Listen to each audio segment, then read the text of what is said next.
Hello students, कैसे हैं आप लोग। उम्मीद करते हैं कि आप लोग मस्त होंगे।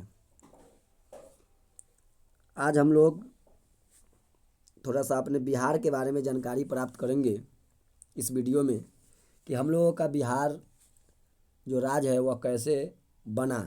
यानी हम लोग बिहार का इतिहास जानेंगे। आज हम लोग बिहार का इतिहास कि हमारा बिहार कैसे बना एक राज्य के रूप में।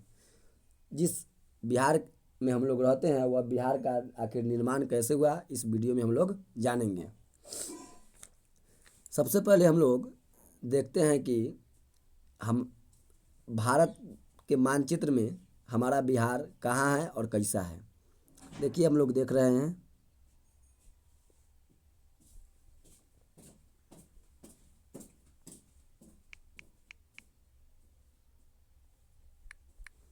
हम लोग देख रहे हैं इंडिया का मैप।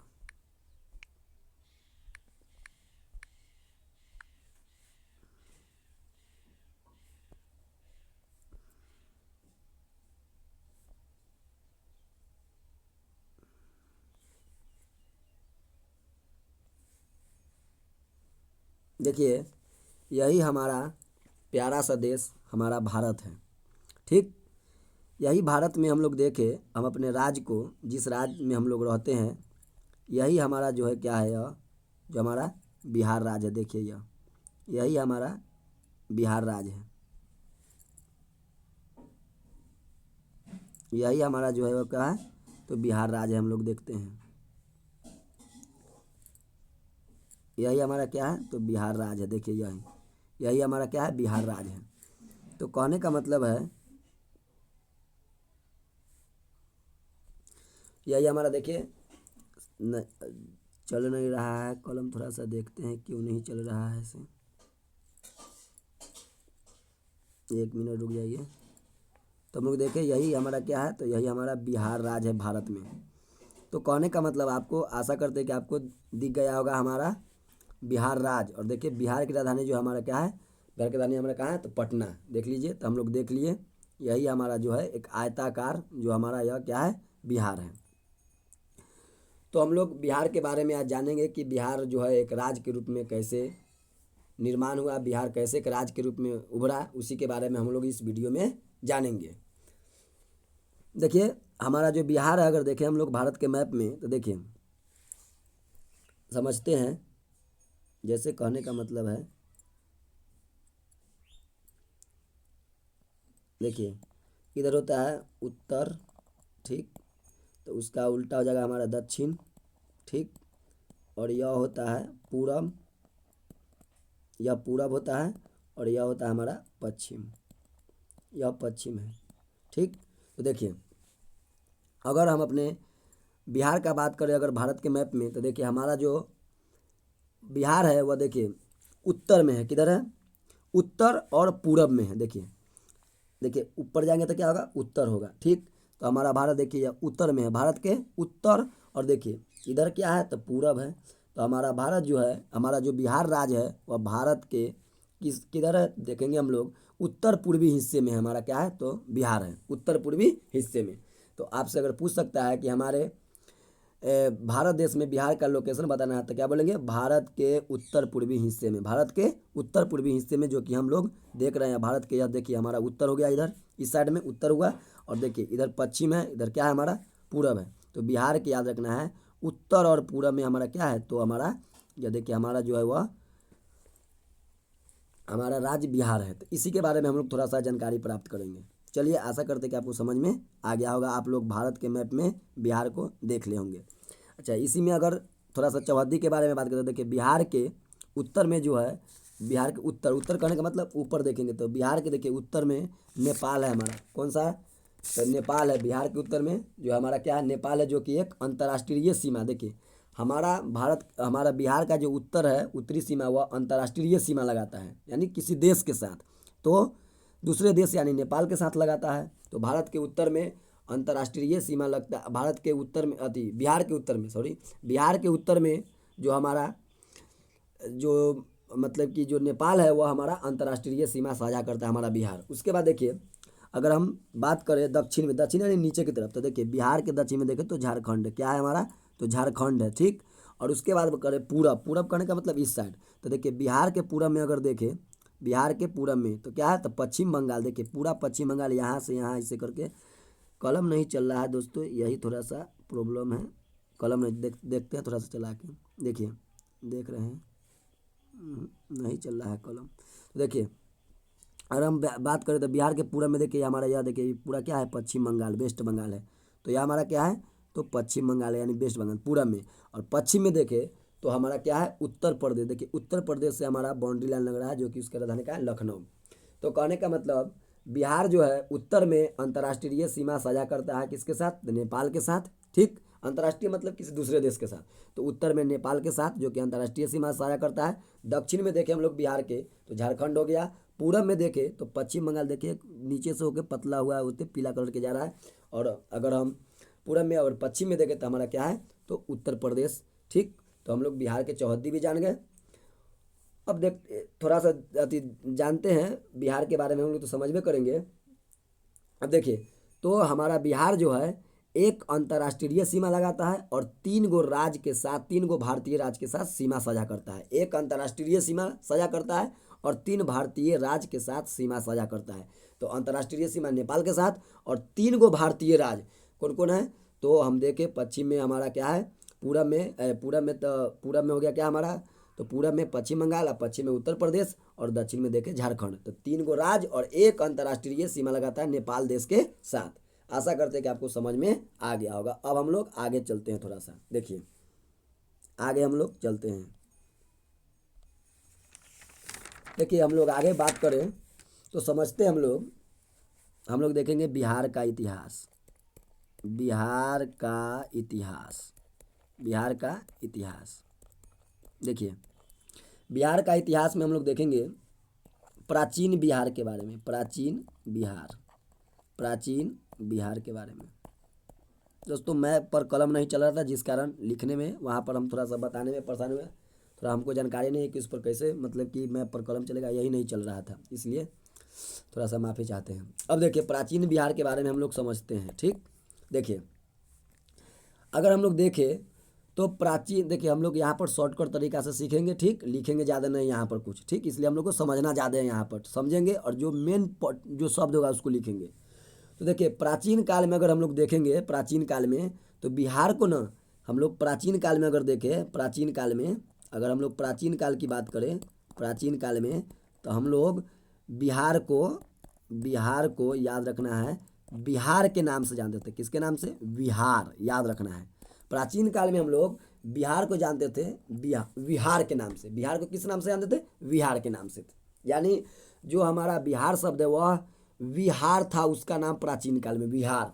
अब देखिए बात आता है कि बिहार का अर्थ क्या होता है। बिहार का अर्थ देखिए, तो अगर हम बात करें बिहार का अर्थ के बारे में, बिहार का अर्थ, तो अगर हम बिहार का अर्थ देखें तो बिहार का अर्थ होता है, याद रखना, बौद्ध मठ। क्या होता है, बौद्ध मठ, याद रखना। बिहार का अर्थ क्या होता है, एक मिनट जाइए, बिहार का अर्थ होता है बौद्ध मठ। ठीक, बौद्ध मठ अर्थात कहने का मतलब है अर्थात बौद्ध भिक्षुओं का निवास स्थान, यानी जहाँ बौद्ध भिक्षु रहते थे, अर्थात बौद्ध भिक्षुओं का निवास स्थान, बौद्ध भिक्षुओं का निवास स्थान।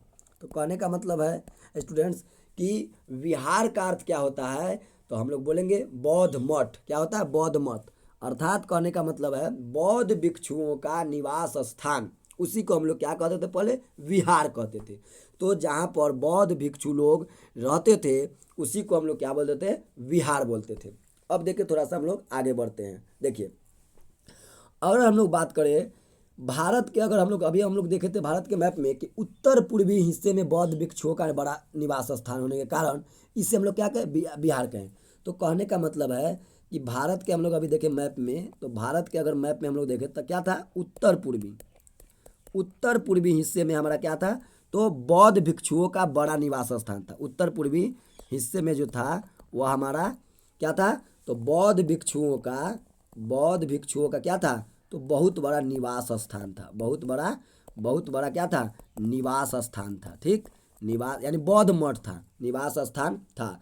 तो निवास स्थान होने के कारण ही हम लोग याद रखना है, इसे क्या बोले हम लोग, विहार बोले। ठीक, विहार बोले। अब देखिए, अगर हम लोग बात करें, अब कहिएगा सर जी कि यह शब्द की जानकारी हमको कहाँ मिला, यह जो बिहार शब्द है इसकी जानकारी हम लोग को कहाँ से मिलता है, जानकारी। तो बिहार शब्द की जानकारी हम लोग को कहाँ से मिलता है, हम लोग देखते हैं। तो देखिए, अगर हम लोग बात करें बिहार शब्द की जानकारी के बारे में, तो देखिए पहली बार अगर हमको जानकारी मिली है तो याद रखना है शतपथ ब्राह्मण से। अगर पहली बार अगर हमको लोग जानकारी मिली पहली बार, तो याद रखना है शतपथ ब्राह्मण। कौन ब्राह्मण? एक मिनट रुक जाइए। अगर हम लोग को जानकारी मिली पहली बार तो शतपथ ब्राह्मण से, शतपथ ब्राह्मण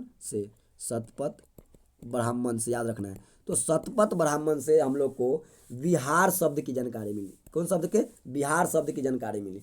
अब देखिए, और यजुर्वेद का जो है ब्राह्मण ग्रंथ हुआ कौन है? शतपथ।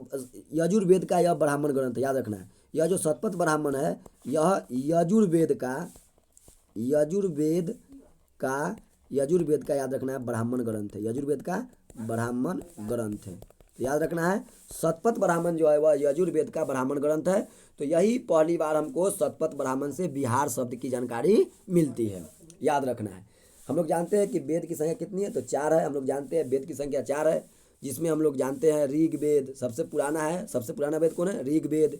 उसके बाद है यजुर्वेद, सामवेद, अथर्ववेद। ऋग्वेद, यजुर्वेद, सामवेद, अथर्ववेद। ठीक, तो हम लोग इसमें सबसे पुराना कौन वेद है? ऋग्वेद है। अब हम लोग जान गए कि बिहार शब्द की अगर हम लोग को जानकारी मिलता है तो शतपथ ब्राह्मण से। कौन ब्राह्मण से? शतपथ ब्राह्मण से। और शतपथ ब्राह्मण जो है वह यजुर्वेद का ब्राह्मण ग्रंथ है। अब देखिए, हम लोग देख लिए कि बिहार का अर्थ क्या होता है, तो बौद्ध मठ, अर्थात बौद्ध भिक्षु का निवास स्थान, यानी जहाँ बौद्ध भिक्षु रहते थे वह भारत के उत्तर पूर्वी हिस्सा में था। कहाँ था? अभी हम लोग देखे, जो बिहार है ना, जो अभी का बिहार है वही पहले क्या था? विहार था। ठीक, यानी बौद्ध मठ था जो कि भारत के उत्तर पूर्वी हिस्से में था। इसी कारण से हम लोग वहाँ पर बौद्ध मठ ज़्यादा थे, यानी बौद्ध भिक्षु का बड़ा निवास स्थान था। इसीलिए हम लोग क्या कहें उसको? विहार कहें, जिसकी जानकारी हम लोग को शतपथ ब्राह्मण से मिलती है, बिहार शब्द की पहली बार जानकारी। अब देखिए, अब थोड़ा सा आगे समझते हैं। देखिए ऋग्वेद, देखिए अभी बताते हैं वेद 4 प्रकार के होता है। तो देखिए ऋग्वेद के, देखिए याद रखना है ऋग्वेद में, ठीक हम लोग को समझना है। एक और हम लोग इसके आगे जानकारी अगर बात करें हम लोग बिहार के बारे में, तो याद रखना है ऋग्वेद में ना हम लोग को मगध क्षेत्र का उल्लेख मिलता है। कौन क्षेत्र का? मगध क्षेत्र, याद रखना है। ऋग्वेद में जो है हम लोग को मगध। तो देखिए दोस्तों, अगर हम लोग जैसे सबसे पहली बार हम लोग देखें कि बिहार शब्द की जानकारी हम लोग को कहाँ से मिली? पहली बार शतपथ ब्राह्मण से। उसके बाद अगर और हम लोग को जानकारी की बात करें तो ऋग्वेद में मगध क्षेत्र का उल्लेख मिलता है। कौन क्षेत्र का? मगध क्षेत्र। ठीक, ऋग्वेद में मगध क्षेत्र का उल्लेख मिलता है, जो कि अभी बिहार से ही, या जो अभी का बिहार है, मतलब कि वहाँ से जो है यही बिहार में का यह मगध क्षेत्र है, जो कि आज का गया जिला हो गया, पटना हो गया, नालंदा हो गया। ठीक, यह सब का क्षेत्र जो क्या था? तो मगध का क्षेत्र था, याद रखना है। अभी का पटना, गया जिला, नालंदा जिला, ये सब क्या था? तो मगध का क्षेत्र था। ठीक, अभी का, उसी को पहले हम लोग पूरे रूप से पूरे मिलाकर हम लोग क्या बोलते थे? तो मगध का क्षेत्र बोलते थे। तो मगध क्षेत्र का उल्लेख मिलता है हम लोग को कहाँ से? तो ऋग्वेद में मिलता है। अब देखिए, समझना है, याद रखना है, यह ऋग्वेद में बताया गया है कि मगध के लोगों को, देखिए मगध के लोगों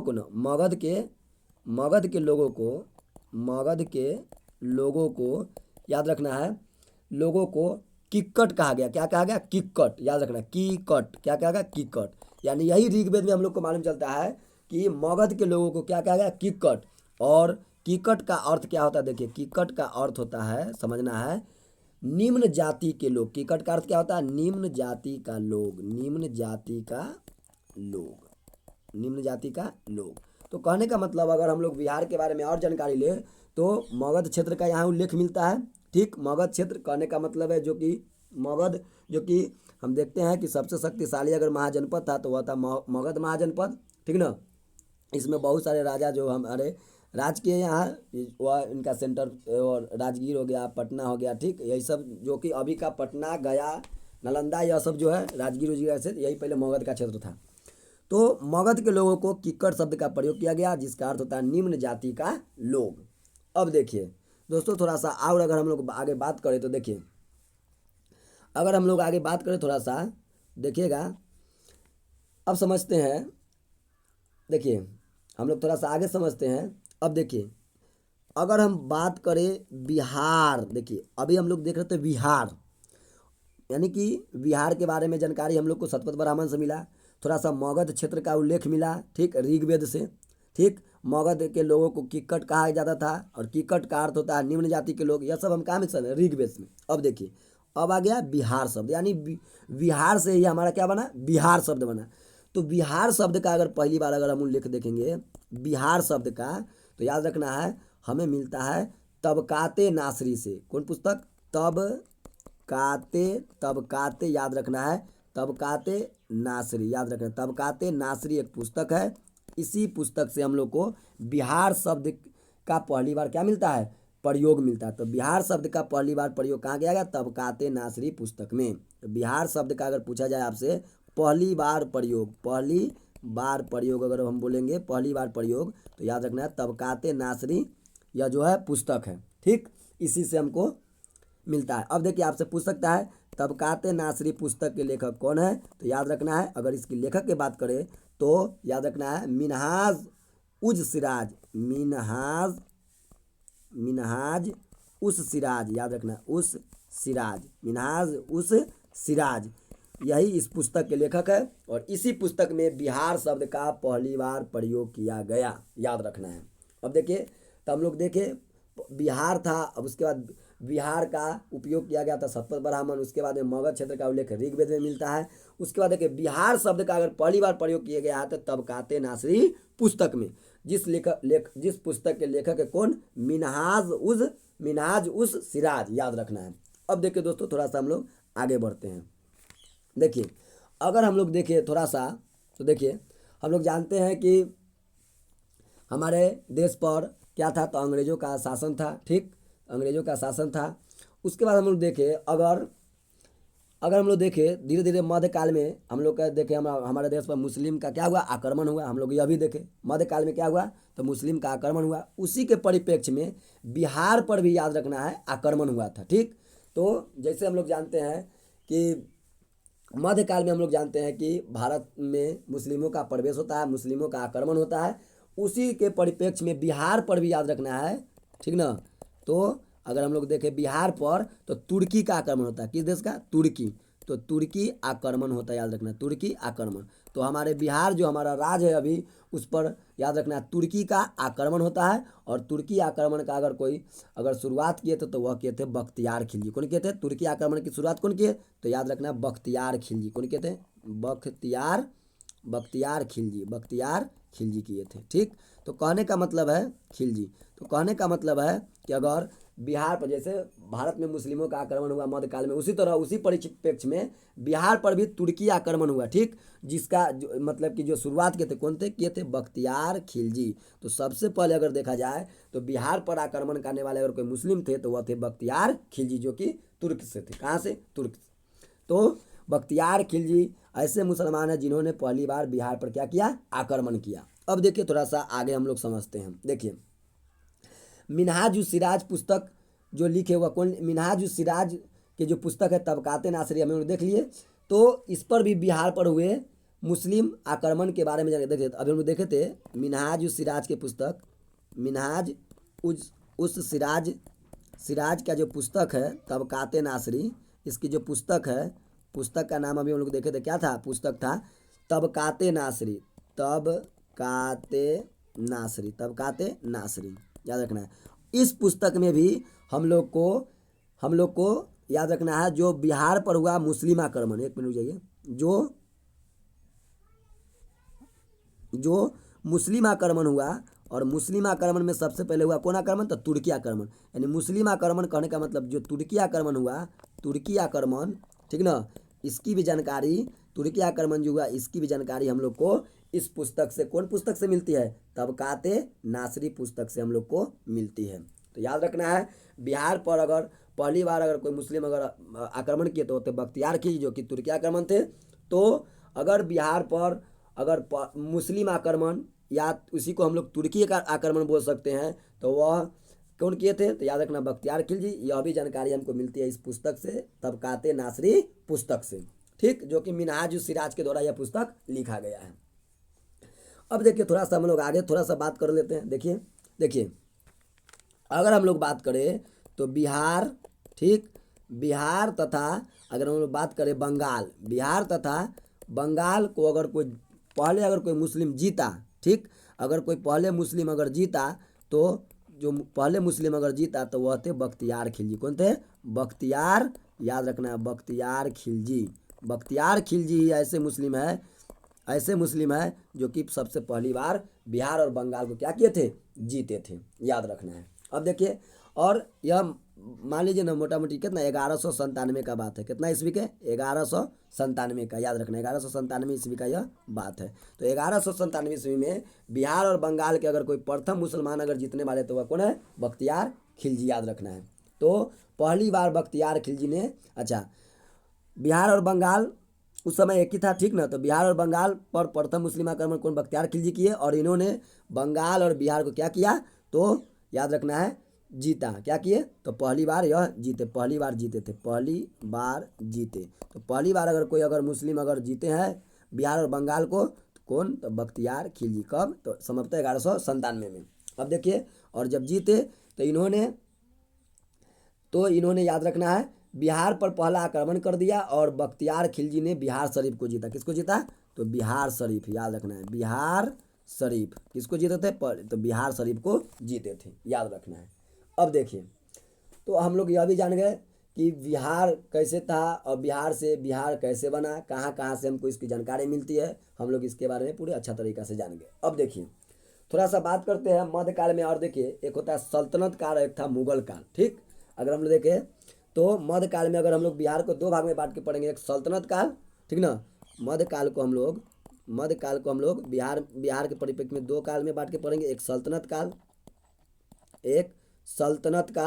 ठीक ना, सल्तनत काल, और एक पढ़ेंगे हम लोग मुगल काल, ठीक, मुगल काल हम लोग पढ़ेंगे बांट कर दो भाग में, मध्यकाल को बांट के पढ़ते हैं, सल्तनत काल और एक मुगल काल। तो देखिए सल्तनत काल में अगर हम बात करें बिहार के सल्तनत काल में, तो याद रखना है सल्तनत काल में अगर बिहार को कोई शामिल करने वाला पहला सुल्तान था तो वह था कौन? इल्तुतमिश। तो हम लोग जान गए कि बिहार को सल्तनत काल में बिहार को शामिल करने वाला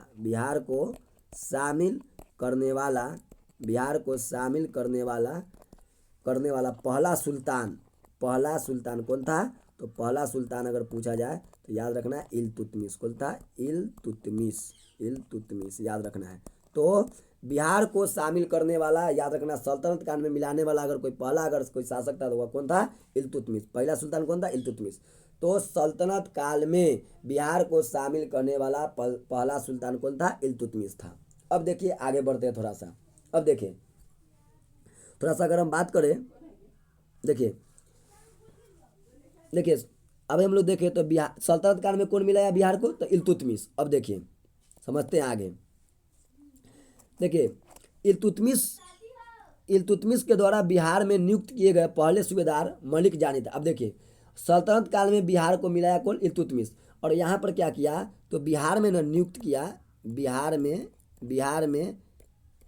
में याद रखना है एक सूबेदार को नियुक्त किया, एक सूबेदार को एक मिनट रुकिए, बिहार में एक सूबेदार को नियुक्त किया, सूबेदार को क्या किया?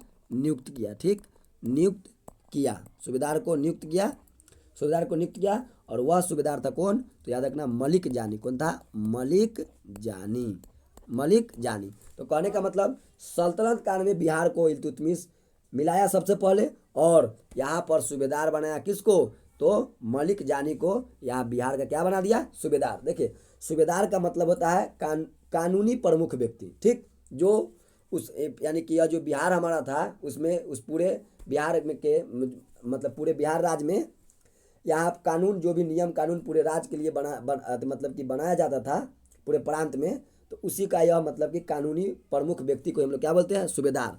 तो याद रखना है सूबेदार का क्या मतलब होता है, सूबेदार का मतलब होता है, याद रखना है,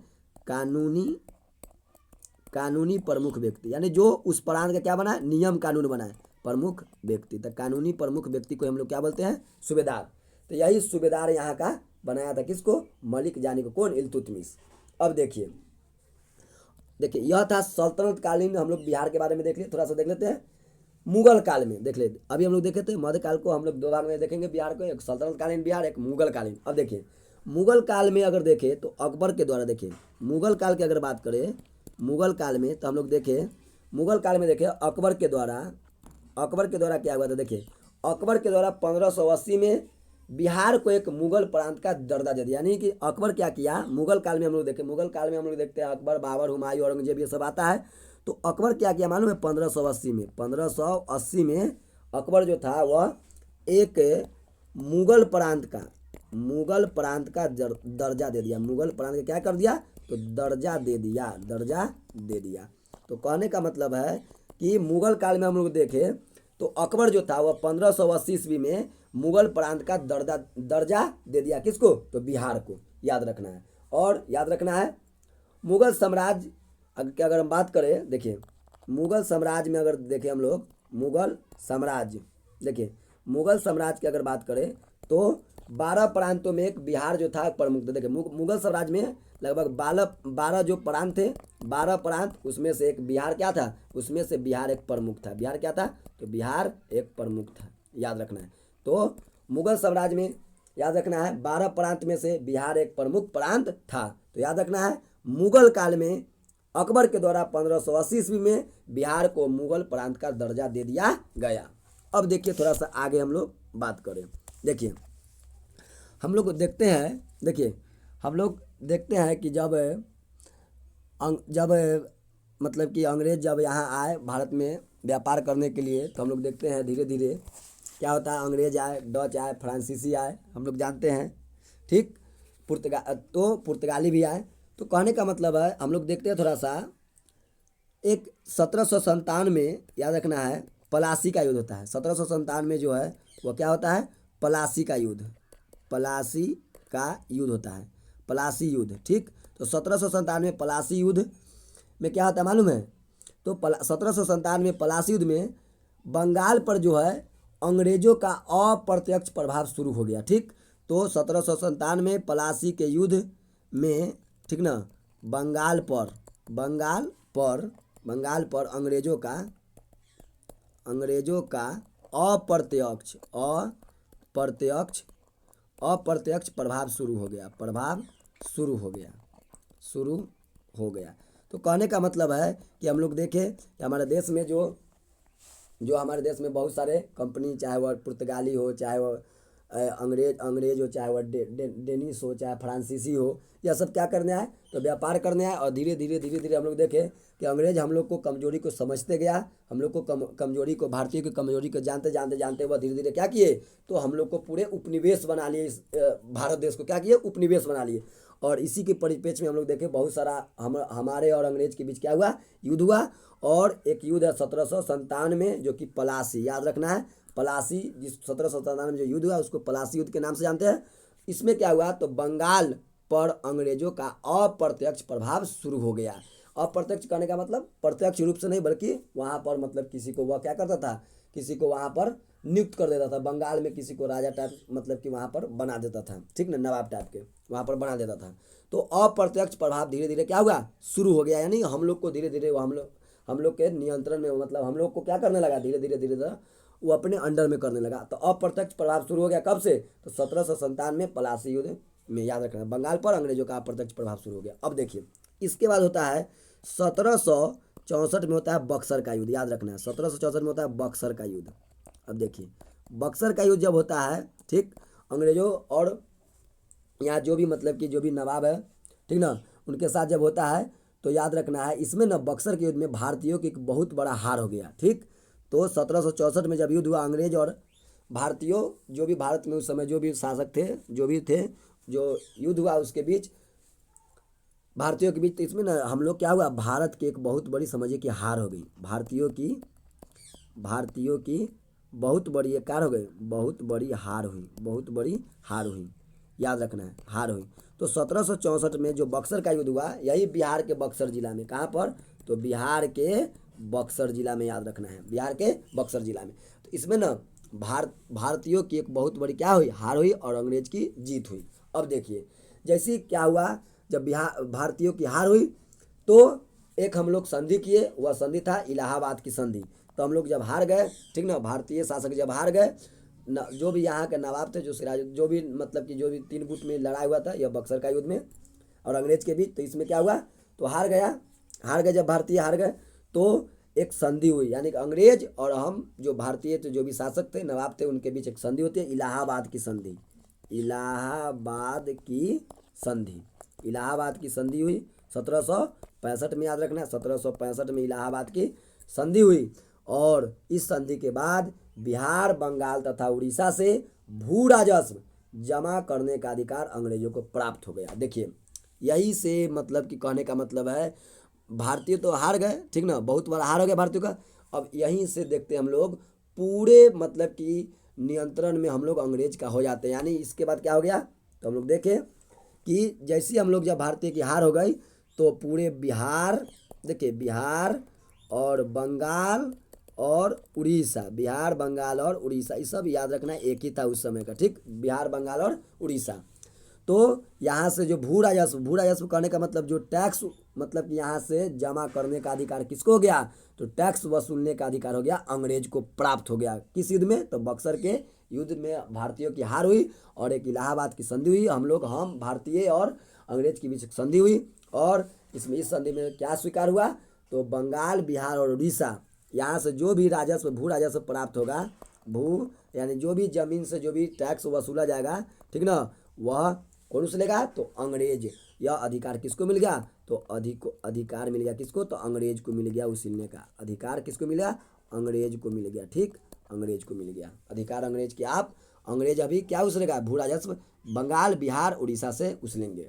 अब देखिए थोड़ा सा समझते हैं आगे। देखिए हम लोग जानते हैं कि देखिए 1905 में अगर बात करें, हम 1905 में हम लोग देखें तो बंगाल विभाजन होता है लॉर्ड कर्जन के द्वारा। देखिए 1905 में होता है बंगाल विभाजन, बंगाल विभाजन, बंगाल विभाजन होता है किसके द्वारा, बंगाल विभाजन होता है, बंगाल विभाजन किसके द्वारा था, लॉर्ड कर्जन के द्वारा। बंगाल विभाजन किसके द्वारा था, तो लॉर्ड कर्जन के द्वारा होता है, लॉर्ड कर्जन, लॉर्ड कर्जन। इस समय यह भारत के क्या थे, तो गवर्नर थे, याद रखना, गवर्नर। जैसे अभी राज्यपाल होते हैं उस तरह उस समय राज्यपाल, जिसको हम लोग इंग्लिश में गवर्नर कहते हैं, उस समय वह गवर्नर थे, कौन, लॉर्ड कर्जन। तो लॉर्ड कर्जन 1905 में बंगाल विभाजन किया, ठीक ना। तो आपसे पूछा जाएगा बंगाल विभाजन कब हुआ, तो 1905 में, किसके द्वारा, लॉर्ड कर्जन के द्वारा। अब देखिए अब जब विभाजन हुआ तो कहने का मतलब इस समय जो था बिहार जो था वह पश्चिम बंगाल का हिस्सा हुआ। तो जब मतलब कि बंगाल का विभाजन हुआ तो इस समय अगर देखें तो बिहार जो पश्चिम बंगाल का हिस्सा बन गया, ठीक। तो विभाजन के बाद अगर बात करें, बंगाल विभाजन के बाद बिहार जो था वह किसका हिस्सा बना, तो पश्चिम बंगाल का क्या बना, तो पश्चिम बंगाल का हिस्सा हुआ, कहने का मतलब कि बंगाल विभाजन 1905 में हुआ लॉर्ड कर्जन के द्वारा, तो बिहार किसका हिस्सा बना, पश्चिम बंगाल का हिस्सा बना। अब थोड़ा सा हम लोग आगे बढ़ते हैं। देखिए अगर हम लोग बात करें दिसंबर 1911 के, दिसंबर 1911 में याद रखना है दिल्ली दरबार का आयोजन हुआ, किसका, दिल्ली दरबार का आयोजन, दिल्ली दरबार का आयोजन हुआ, दरबार का आयोजन हुआ। और दिल्ली दरबार का आयोजन हुआ और इसी में ब्रिटेन के प्रधानमंत्री के 1911 में दिल्ली दरबार का आयोजन हुआ और इसी में याद रखना है ब्रिटेन के प्रधानमंत्री कौन थे, ब्रिटेन के प्रधानमंत्री थे, याद रखना है ब्रिटेन के प्रधानमंत्री कौन थे, तो याद रखना है जॉर्ज पंचम, जॉर्ज पंचम, ब्रिटेन के प्रधानमंत्री कौन थे, जॉर्ज पंचम ने घोषणा कर दिए कि बंगाल महाप्रांत से पृथक होकर एक नया राज्य बिहार बनाया जाए। यानी जॉर्ज पंचम घोषणा कर दिए, क्या घोषणा किए, तो बंगाल से घोषणा कर दिए कि बंगाल से बिहार को अलग करके, बिहार को अलग कर एक नया राज्य बनाया जाए, नया राज्य बनाया जाए। कहने का मतलब है जॉर्ज पंचम दिल्ली दरबार में मतलब कि यह घोषणा कर दिए कि बंगाल से बिहार को अलग कर एक नया राज्य बनाया जाए। तो बहुत अच्छा ऑब्जेक्टिव है, यहाँ आपसे पूछ सकता है कि दिल्ली दरबार का आयोजन कब हुआ, दिसंबर 1911 में। तो ब्रिटेन, उस समय ब्रिटेन के प्रधानमंत्री कौन थे, जॉर्ज पंचम। तो बिहार से बंगाल से बिहार को अलग करने का यानी एक नया राज्य बनाने का घोषणा कब हुआ, तो याद रखना है 1911 में याद रखना है कि बंगाल से बिहार को अलग करने का एक नया राज्य बनाया जाए, यह घोषणा किए थे जॉर्ज पंचम। कब, तो दिसंबर 1911 में। तो याद रखना है बंगाल को बिहार से अलग करने की घोषणा कब हुई, तो दिसंबर 1911 में दिल्ली दरबार में, याद रखना है। ठीक, अब देखिए इसके आगे अगर हम बात करें तो देखिए 22 मार्च 1912 को वैधानिक तरीके से बंगाल से बिहार को अलग किया गया। तो कहने का मतलब है स्टूडेंट्स कि 1911 में केवल घोषणा हुआ कि बंगाल से बिहार को अलग कर एक नया राज्य बना दिया जाए। घोषणा हुआ था केवल दिसंबर 1911 में, यह दिल्ली दरबार में घोषणा हुआ। कौन किए, जॉर्ज पंचम, कि बंगाल से बिहार को क्या किया जाए, एक अलग करके नया राज्य। लेकिन याद रखना है 22 मार्च 1912 को बंगाल से बिहार को अलग कर दिया गया। केवल याद रखना है राज्य के रूप में घोषित नहीं हुआ, केवल बंगाल से बिहार को अलग किया गया। अभी राज्य का घोषणा नहीं हुआ, इस बात को दिमाग में हटा लेना है, ठीक ना। अभी बिहार को राज्य के रूप में घोषणा नहीं हुआ, सिर्फ बंगाल से बिहार को अलग किया गया है। बंगाल से बिहार को क्या किया, अलग किया गया। तो याद रखने का पूछा जाएगा बंगाल को बिहार से अलग कब किया गया, तो याद रखना 22 मार्च 1912। और इसी दिन हम लोग क्या मनाते हैं, 22 मार्च को बिहार दिवस। प्रत्येक वर्ष हम लोग मनाते हैं 22 मार्च को बिहार दिवस। 22 मार्च को क्या मनाते हैं हम लोग, बिहार दिवस मनाते हैं, याद रखना है। तो बंगाल से बिहार को अलग एक नया राज्य बनाने का घोषणा कब हुआ, तो दिसंबर 1911 में। बंगाल से बिहार को अलग कब किया गया, तो मार्च 1912 में। हम लोग यह जान गए। अभी एक राज्य का दर्जा नहीं मिला है बिहार को, याद रखना है। अभी बिहार को एक राज्य का दर्जा नहीं मिला, इस बात को दिमाग में, सिर्फ अलग किया गया बंगाल से बिहार को। अब देखिए आगे समझते हैं। देखिए थोड़ा सा अगर हम लोग आगे बात करें तो देखिए बंगाल से न बिहार को अलग करने में अगर किसी व्यक्ति का अगर मतलब कुछ व्यक्ति है जिनका महत्वपूर्ण भूमिका था, तो देखिए अगर देखें हम लोग कि बंगाल से जो बिहार हमारा अलग हुआ, ठीक ना, जो अलग हुआ उसमें ना कुछ महत्वपूर्ण व्यक्ति कुछ भूमिका निभाई। जैसे देखिए एक व्यक्ति थे डॉक्टर सच्चिदानंद सिन्हा,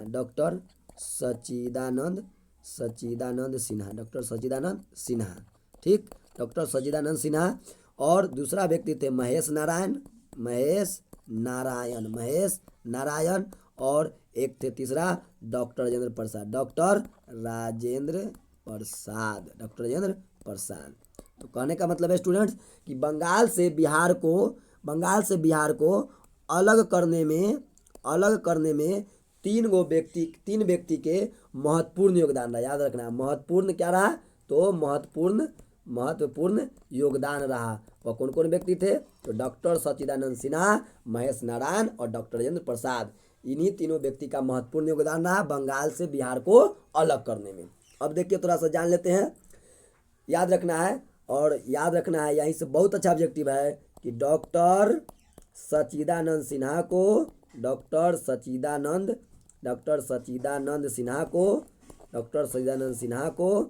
ठीक ना, आधुनिक बिहार का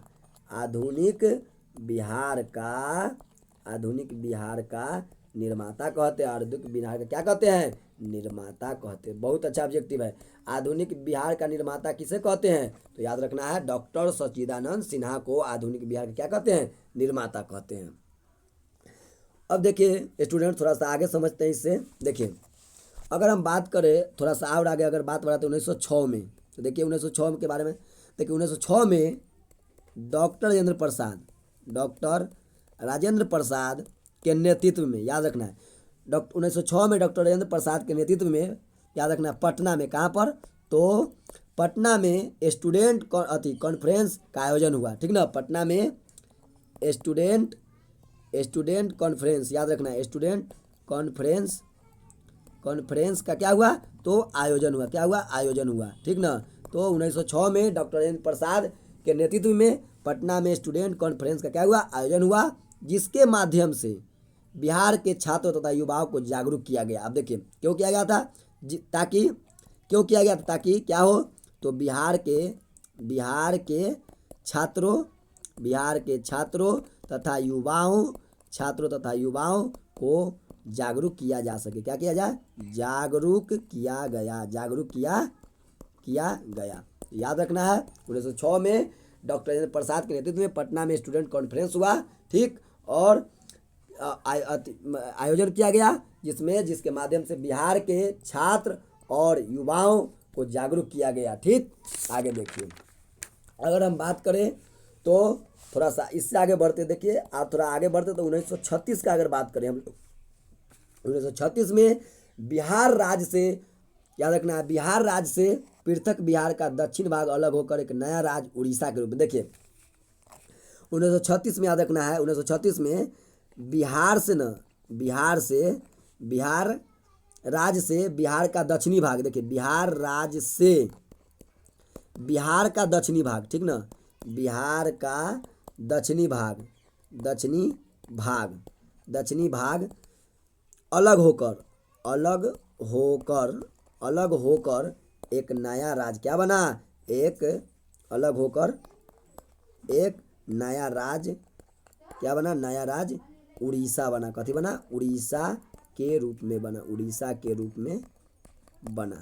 बना। देखिएगा स्टूडेंट्स, कहने का मतलब है 1936 में क्या हुआ, तो बिहार राज्य से बिहार का दक्षिण भाग, यानी मान लीजिए कि अगर मानते हैं यह हमारा क्या है, बिहार है, देखिए बिहार का यह उत्तर हो गया, यह क्या हो गया, उत्तर, यह देखें हम लोग, तो यह बिहार का क्या है, तो उत्तर है, ठीक, और यह हमारा क्या हुआ, दक्षिण। तो देखिए क्या कह रहा है इसे, यह हमारा दक्षिण है, बिहार के दक्षिण हो जाएगा, यह उत्तर हो जाएगा, तो क्या कर रहा है, तो बिहार राज्य के बिहार का दक्षिण भाग, देखिए यही भाग, यहाँ का बात हो रहा है, यहाँ का यही भाग, दक्षिण भाग, ठीक, यही दक्षिण भाग अलग होकर एक नया राज्य क्या बना, उड़ीसा। तो याद रखना, यहाँ बिहार का दक्षिणी भाग को क्या बना दिया गया, तो एक नया राज्य उड़ीसा बना दिया, क्या बना दिया गया, उड़ीसा बना दिया गया। तो यही बात, तो कब बना, तो बिहार राज्य से उड़ीसा राज्य का निर्माण कब हुआ, तो 1936 में, यानी हमारे बिहार से उड़ीसा कब अलग हुए, तो 1936 में। तो बिहार से उड़ीसा कब अलग हुआ, 1936 में। अब देखिए, अब समझते थोड़ा सा आगे। अब देखिए बात आता है 15 नवंबर 2000। तो 15 नवंबर 2000 पुनः बिहार का दक्षिणी भाग, देखिए पुनः बात करें, पुनः बिहार का दक्षिणी भाग, पुनः बिहार का जो है हमारा दक्षिणी भाग, पुनः बिहार का दक्षिणी भाग, ठीक ना, पुनः बिहार का दक्षिणी भाग अलग होकर एक फिर नया राज्य बना, एक नया राज्य बना, और वह जो नया राज्य बना वह क्या बना, झारखंड, क्या बना, झारखंड बना। तो कहने का मतलब झारखंड बना, तो कहने का मतलब देखिए 1936 में बिहार से अलग होकर नया राज्य बना, दक्षिण में कौन, उड़ीसा। और फिर 15 नवंबर 2000 को पुनः फिर बिहार का दक्षिणी भाग अलग होकर एक नया राज्य क्या बना, एक नया राज्य जो बना वह झारखंड बना। कौन बना, तो झारखंड बना। तो कहने का मतलब है दोस्तों, देखिए मान लीजिए कि हमारा क्या है, भारत है। देखिए इससे पहले 1936 में हमारा उड़ीसा राज्य बना, 1936 में, ठीक, 1936 में कौन बना, उड़ीसा बना, ठीक ना, उड़ीसा। और फिर बिहार के दक्षिण में, यानी कि इस जगह का बात हो रहा है, ठीक, इस जगह का, यही कब, 15 नवंबर 2000 को कौन राज्य बना, झारखंड, कौन राज्य बना, झारखंड बना, ठीक। तो कहने का मतलब देखिए उड़ीसा भी दक्षिण में बना कट के, बिहार के दक्षिण से ही, और दक्षिणी भाग, और झारखंड भी बना बिहार का कौन भाग, तो दक्षिणी भाग से ही कटकर झारखंड राज्य भी बना। कब, 15 नवंबर 2000, 15 नवंबर कब, 2000 को बना। अब देखिए समझते हैं, अब देखिए सब लोग कहाँ जा रहे थे, केवल दक्षिणी में, नहीं कोई पूरब जा रहे हैं, नहीं कोई पश्चिम की ओर जा रहे हैं, सब लोग कहाँ जा रहे हैं तो दक्षिणी में जा रहे हैं, सब लोग कहाँ जा रहे हैं दक्षिणी में। तो कहने का मतलब देखिए इस समय ना इधर का अगर बात करें तो बिहार के दक्षिणी साइड में, बिहार के दक्षिण में खनिज न पूरा खनिज और वन से पूरे खनिज संपदा एवं वन उन से पूरा भरा हुआ था हमारा जो है, जो हमारा बिहार पूरा भरा हुआ था। इसीलिए वहाँ के जो वहाँ के जो लोग थे, जो भी वहाँ के लोग थे, वह सब क्या कहते थे, नहीं हम लोग दक्षिण में मतलब कि हम लोग अलग राज्य बनाएंगे, दक्षिण में ही हम राज्य बनाएंगे। तो सभी लोग दक्षिण, झारखंड भी इसी मकसद से दक्षिण में राज्य बना कि हम लोग पूरा मतलब कि खनिज पूरा हम लोग को पूरा मिल जाएगा, क्योंकि दक्षिणी बिहार में खनिज पूरा भरा हुआ है।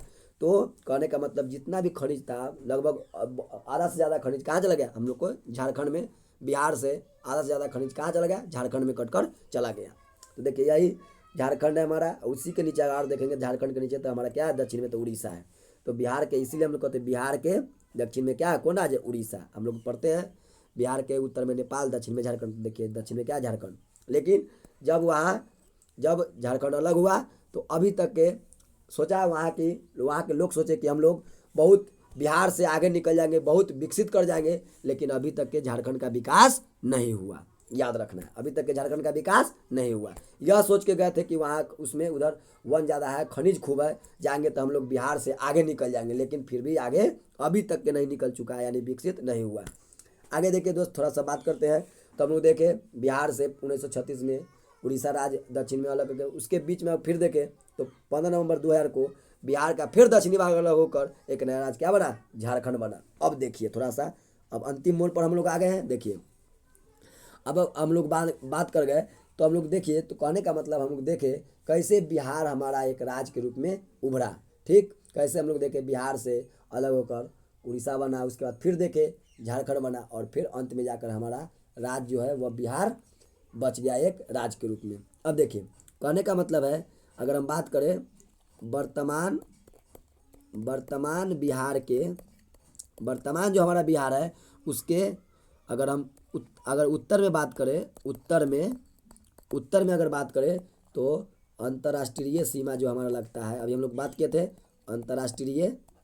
अंतर्राष्ट्रीय सीमा जो हमारा लगता है नेपाल के साथ, किसके साथ, तो नेपाल के साथ साझा होता है, नेपाल के साथ साझा होता है, याद रखना है। ठीक, तो हम लोग ये बात जाने थे, साझा होता है, साझा होता है। जबकि अगर बात करें दक्षिणी में, अगर देखें दक्षिण में, तो दक्षिण में झारखंड के साथ, दक्षिण में कहाँ, तो दक्षिण में झारखंड के साथ। ठीक, उस अगर हम बात करें बिहार के उत्तर में, उत्तर हो गया, उत्तर में तो हमारा अंतर्राष्ट्रीय सीमा लगता है अति नेपाल के साथ, दक्षिण में झारखंड देख लिए। उस तरह अगर बात करें हम लोग, तो बिहार के अगर पूरब में देखें, अगर हम लोग बिहार के अगर पूरब में बात करें, तो पूरब में देखते हैं तो हमारा क्या है, तो पूर्वी अगर देखें पूर्वी सीमा तो है पश्चिम बंगाल, क्या चीज़ है, पश्चिम बंगाल है। ठीक ना, पूरब में पश्चिम बंगाल।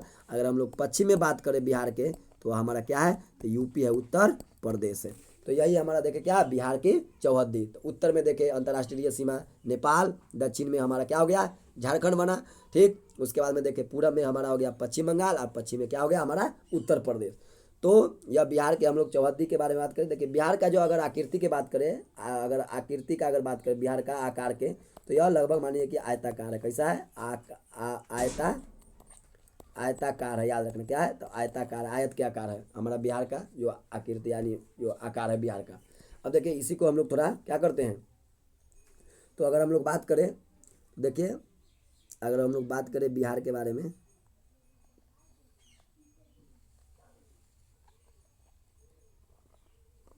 देखिए इसी तरह हमारा क्या है, बिहार है, यही हमारा क्या है, बिहार, यही हमारा है बिहार। देखिए ये हमारा क्या है, बिहार है। देखिए यह उत्तर हो गया बिहार का, उत्तर, ऊपर उत्तर, ऊपर उत्तर का उल्टा क्या होता है, दक्षिण, क्या होता है, दक्षिण। ठीक, और देखिए इधर हमारा क्या होता है, जो हमारा दाहिना हाथ उधर होता है क्या चीज़, पूरब, और इधर होता है हमारा क्या चीज़, तो इधर होता है हमारा उसका उल्टा क्या जाएगा, पश्चिम, क्या होता है, पश्चिम। तो देखिए अगर हम बात करें बिहार के चौहद्दी में, तो उत्तर में हमारा कौन है, नेपाल देश है, क्या है, तो नेपाल हमारा क्या है, देश है, नेपाल देश है, जो कि अंतर्राष्ट्रीय सीमा साझा करता है। अगर दक्षिण में बात करें तो ये देखिए है ना, झारखंड राज्य बना था 15 नवंबर 2000 को, कौन राज्य बना, झारखंड राज्य। और पूरब में बात करें अगर तो पूरब में हम देखें तो पश्चिम बंगाल, क्या चीज़ है, पश्चिम बंगाल। और हम लोग बात करें पश्चिम में तो हमारा क्या है, उत्तर प्रदेश। तो यही हमारा बिहार के क्या है, चौहद्दी है। तो हमारा जो बिहार के चौहद्दी में उत्तर में जो है एक अंतर्राष्ट्रीय सीमा लगता है यानी दूसरे देश के साथ, वह नेपाल है। बाकी 3 भारतीय राज्य के सीमा लगता है, एक हो गया पश्चिम बंगाल, एक झारखंड और एक यूपी। तो 3 भारतीय राज्य और एक अंतर्राष्ट्रीय सीमा नेपाल के साथ हमारा भारत का क्या है, तो बाउंड्री लाइन है, याद रखना इस बात को। तो आशा करते हैं कि आप लोग समझ गए होंगे कि हमारा बिहार से बिहार राज्य के रूप में कैसे उभरा, हम लोग इस वीडियो में जाने। फिर इसके आगे हम लोग, अगर आप लोग का अगर प्यार रहा, अगर आप लोग कमेंट कीजिएगा क्या वीडियो कंटिन्यू किया जाए, तो हम वीडियो आगे इसके आगे भी हम फिर बात करेंगे। आप लोग जैसा प्यार देते हैं कमेंट बॉक्स में ज़रूर बताइए कि आज का क्लास आपको कैसा लगा, ठीक। और वीडियो को शेयर कीजिए। और इसका PDF का बात करें तो याद रखना है, PDF अगर इसका लेना चाहते हैं तो वीडियो के डिस्क्रिप्शन में लिंक रहेगा टेलीग्राम का, वहाँ से जाके आप ज्वाइन हो जाइएगा, वहाँ पर इसका PDF डाल दिया जाएगा, ठीक। तो आप लोग आशा करते हैं कि कैसे हमारा बिहार से आज बिहार एक राज्य के रूप में बना और बना हुआ, ठीक। तो याद रखना है। तो आपको समझ में आ गया होगा, आशा करते हैं अगले वीडियो में मिलेंगे। फिर आप लोग कमेंट बॉक्स में ज़रूर बताएं कि यह क्लास आपको कैसा लगा, बिहार के बारे में जानकारी। चलिए अगले वीडियो में आपसे हम मिलते हैं।